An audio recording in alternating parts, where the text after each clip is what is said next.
Bismillahirrahmanirrahim.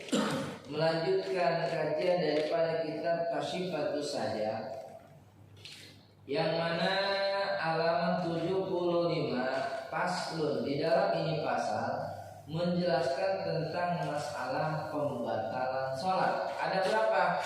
Tabitul sholatu bi arba'a syarata khoslatan. Yang membatalkan sholat itu ada 14 perkara, 14 warna. Yang pertama bil hadasi. Hadas itu emang hadas ada berapa? Ada dua. Hadas kecil, hadas besar.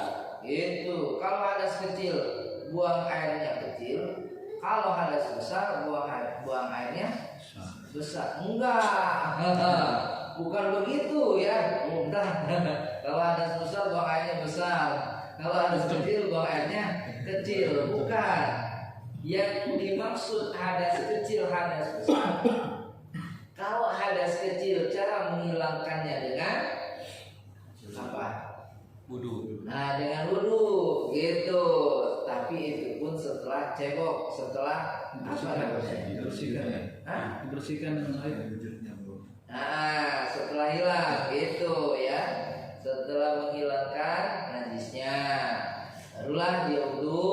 Itu menghilangkan apa namanya? Dia mempunyai hadas kecil. Kalau hadas besar hilangnya dengan mandi itu. Jadi kalau misalkan hadas besar dia menghilangkannya dengan wudu, meskipun 1000 kali, 1.000.000 kali wudu tersebut, nah tidak bisa menghilangkan terhadap hadas besar. Gitu. Berarti dengan kata lain, kalau misalkan kita tidak tahu niat mandi hadas besar, meskipun mandinya ada 1.000.000 kali di air terjun atau di air laut sekalipun, nah maka mandi tersebut tidak membersihkan kepada hadas besar. Gitu. Sedangkan ada apa namanya? Ada kaul ulama yang menyatakan sering-seringlah kamu mandi hadas besar. Kok harus sering-sering mandi hadas besar maksudnya? Gitu. Bukan kita punya junub terus, bukan. Tapi rasa khawatir kepada diri kita bahwa kita itu banyak dosa, bukan cuma bukan cuma dosa yang kecil, tapi hadas yang besar.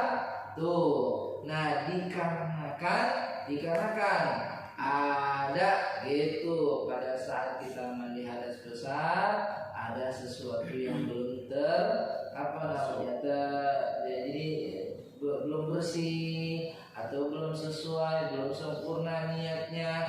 Nah, gitu. Jadi dengan mandi hadas besar tersebut itu menjadikan wasilah. Nah, apa yang kita lakukan ibadah itu jadi sempurna. Gitu. Jadi kalau misalkan mandi hadas besarnya tersebut itu ya tidak sah, maka sholat pun jadi tidak sah. Gitu. Katanya dia punya wudu. Gitu. Tetap karena masih punya hadas besar. Coba tuh yang menghalangi air masuk ke dalam pori-pori kulit. Itu kita punya kuku panjang, ada hitam-hitamnya. Nah, itu menghalangi kita bangun tidur. Ada apa yang di dalam di matanya sini nih. Nah, di alisnya ya, bukan di sini. Kalau di sini biasanya suka dibersihin lah. Ini mah di sini nih. Ini di alis ya. Nah, di bulu mata. Kalau alis ini ya. Iya, di sini. Tuh. Jadi bergerak sedikit aja gitu, bergerak. Nah, beres mandi, kita pegang. Ada ini, tuh, ya udah kering. Nah, maka itu wajib mandi lagi, gitu. Tapi awas, pengertian wajib mandi lagi itu diniatin doang cuma yang ini. Nah, dibersihin udah. Ya, saya mandi hadas besar berdoa Allah. Itu bukan berarti harus mandi semua, guyur semua. Enggak. Kalau mandi hadas besar bisa dicicil. Tapi kalau wudhu, nah kalau wudhu ada ketentuan boleh dicicil juga dengan masa yang penting air tersebut masih basah. Itu. Tapi kalau mandi hadas besar mah meskipun airnya sudah kering di bagian yang sudah diniatin itu nggak apa-apa. Gitu ya. Contoh, misalkan pengantin baru malu gitu ya, sama mertua katanya rambutnya basah nih, takutnya rambutnya basah. Udah gitu, jadi malu diguyur pakai anduk. Nah, udah siangnya mandi cuma segini gitu. Kan ini kok rambut menantu rambutnya nggak basah gitu. Berarti nggak punya junub tuh gitu. Jadi kalau misalkan kalau misalkan kelihatan basah, oh berarti mandi basah gitu. Mandi basah, mandi junub. Ya, Sholatnya gimana? Belum sholat. Sholatnya, ya sholat mah jangan dulu. Iya. Belum masuk subuh. Iya, maksudnya jadi bangun subuh itu ngeguyurnya cuma yang di sini doang gitu ke bawah. Kalau ininya nggak usah lagi. Boleh sholat subuh. Setelah mandi.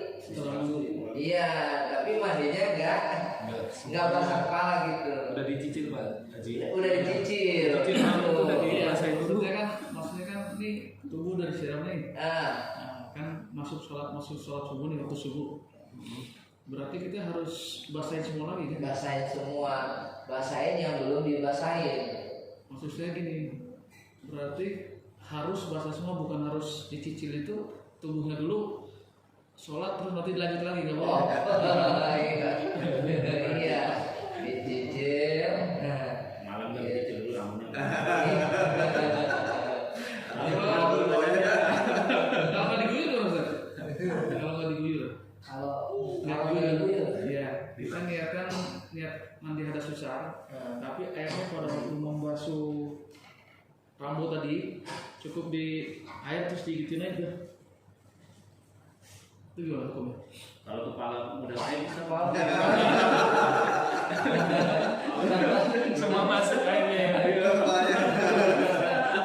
Rambutnya yang ibu-ibu kan. Kalau kepala mah aku kan udah diguyur tadinya. Enggak, misalkan Mau ini lagi gitu. kan baru malu nih. Nah, Istrinya nih. Jadi dia niatin mandi hadas besar. Pada waktu siram air kepalanya, bukan dengan gaya, bukan. Oh, Air dicelup nih ke tangan. oh, itu nggak sah. Ya sudah. Iya. Nggak boleh tuh. Bisa. Kalau pakai nggak ketahuan. Cepet keringnya. Kalau pakai rambutnya sedikit, jadi nggak ketahuan. Bikin juga kering. Gitu ya. Iya, jadi artinya kalau misalkan orang tersebut punya wudhu dengan dia mempunyai hadas, maka wudhunya tersebut batal ya. Gitu. Jadi kalau wudhu mah dicicilnya boleh, tapi harus belum kering. Tapi kalau misalkan hadas bersama, meskipun sudah kering, itu masih bisa dilanjutkan dengan yang belum selesainya. Berarti mandi kredit itu. Mandi kering. Mandi kredit. Mandi kredit. Oh, ya. Kredit mandi.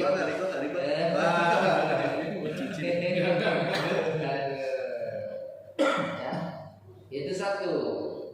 Wa bi wuqu'in najasati lam tulqa min ghairi hamlin. Gitu. Yang keduanya batal salatnya dengan kedatangan najis. Gitu. Kita lagi sholat, terus ada kotoran cicak jatuh ke sini. Itu pun cicaknya yang namanya jatuh, kemudian kemungkinan basah kemungkinan kering. Tapi kalau misalkan basah, batalah salatnya langsung karena basah, tidak bisa langsung nempel ke pakaian. Nah ini mah yang enggak basah, gitu berarti udah kering. Sini nih jatuh. Nah cuma istilahnya nempel lagi di sini. Udah tuh illam tulqa halan min ghairi hamlin, gitu.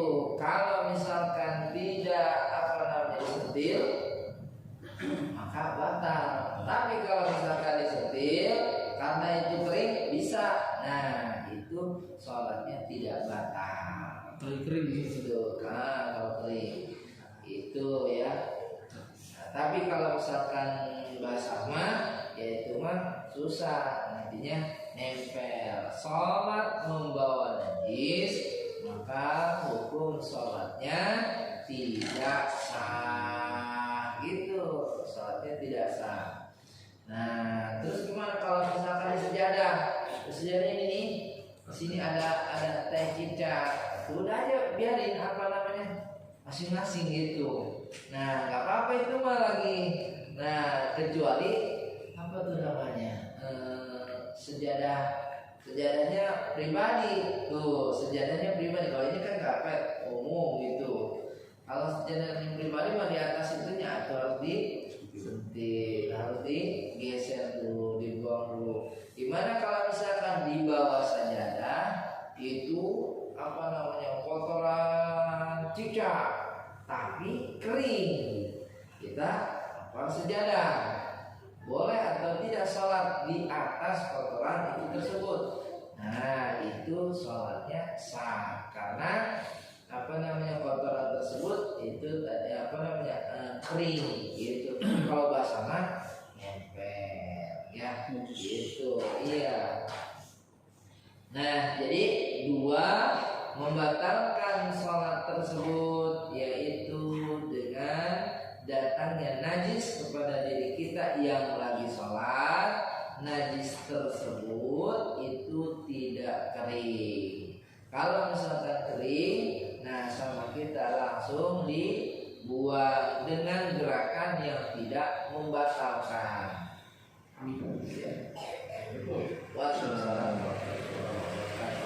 Dengan gerakan yang tidak membatalkan. Emang ada gerakan yang membatalkan? Ada.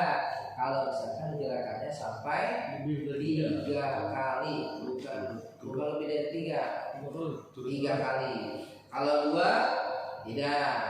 Tapi kalau udah 3 batal. Gitu. Wan kisyaful aurati. Nah, batal sholatnya apabila terbuka aurat. Wah, kita sholat di atas panggung, ada panggung gitu.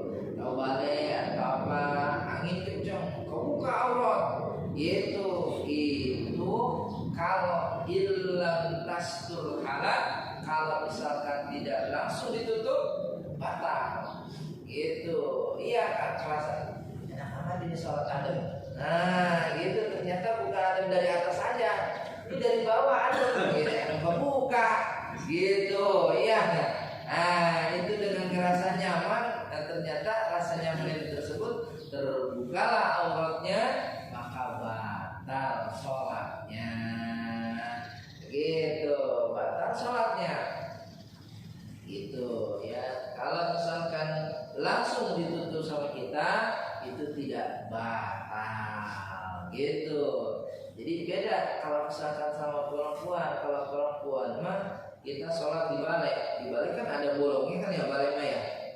Nah, yang itu jabatan tempat duduk itu. Nah kalau laki-laki mah dari bawah kelihatan misalkan, nah tidak batal. Tapi kalau perempuan mah gitu, dia mah harus tertutup semua gitu. Jadi di balainya harus pakai sejadah gitu ya, pakai sejadah. Semodel ini aja kita sholat nggak pakai celana gitu, pakai kain mah ya maksudnya. Pakai kain mah tapi nggak pakai celana dalam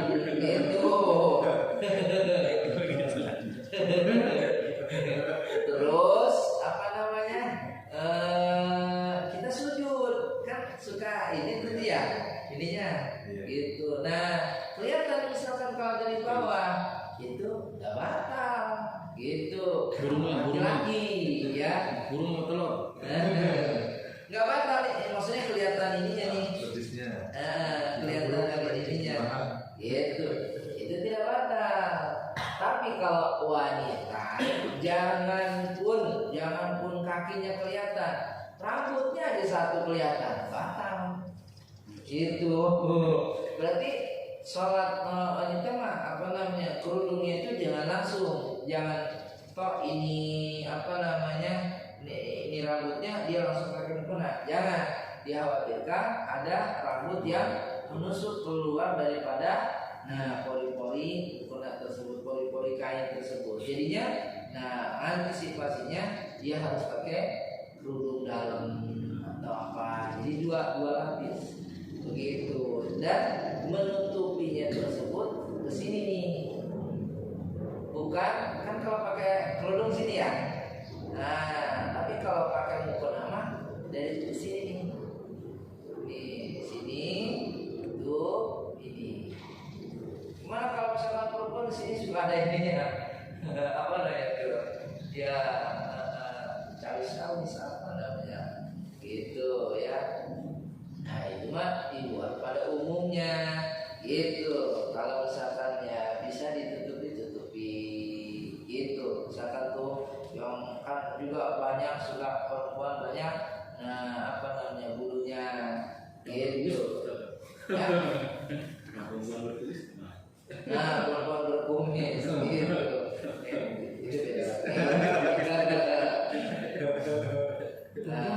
bingung. Ya, ilam tastur halal. Kalau misalkan langsung ditutup apa namanya seketika itu tidak batal. Wa nutqu biharfaini, mengucapkan dengan dua huruf, ngucapin dua huruf itu batal, dua huruf ya. Mengucapkan dengan dua huruf. Kalau misalkan itu mah berapa huruf? Iya. Ya. Kalau ngedehemnya itu di bagian Fatihah, di bagian yang wajib itu tidak batal. Tapi kalau dehemnya di luar bacaan yang wajib itu bisa membatalkan gitu ya. Nah, kenapa tidak batal? Karena kalau misalkan kita baca Fatihah terus nggak kena nih makhrajnya, itu ini harus didemin gitu. Ya gitu. Ihdinas siratal. Tapi kalau misalkan di luar bacaan yang wajib, maka jangan didemin. Udah ya, nggak usah baca. Kalau misalkan bukan bacaan yang wajib, aja dia cuma sekedar gerakan-gerakan saja gitu. Kecuali bacaan yang wajib, takbiratul ihram, baca Fatihah, baca tahiyat akhir, baca sholawat Nabi pada tahiyat akhir, baca uluk salam yang pertama gitu ya. Wa nutqu biharfaini, mengucapkan huruf, dua huruf saja itu membatalkan kepada sholatnya ya. Sedikit-sedikit mudah-mudahan bermanfaat, khususnya buat kita dan keluarga, umumnya muslimin muslimat. Mudah-mudahan dengan hadirnya kita di majelis ilmu menjadikan wasilah orang tua kita yang sudah berpulang ke rahmatullah, menjadikan Allah jadikan ampunan, Allah jadikan suatu pengampunan dosa kepada keluarga-keluarga kita yang telah meninggal, diampuni dosa-dosanya, diterima amal ibadahnya, dan dijadikan kuburan yang tamat surga Allah Subhanahu wa taala. Dan kita yang hadir di sini ataupun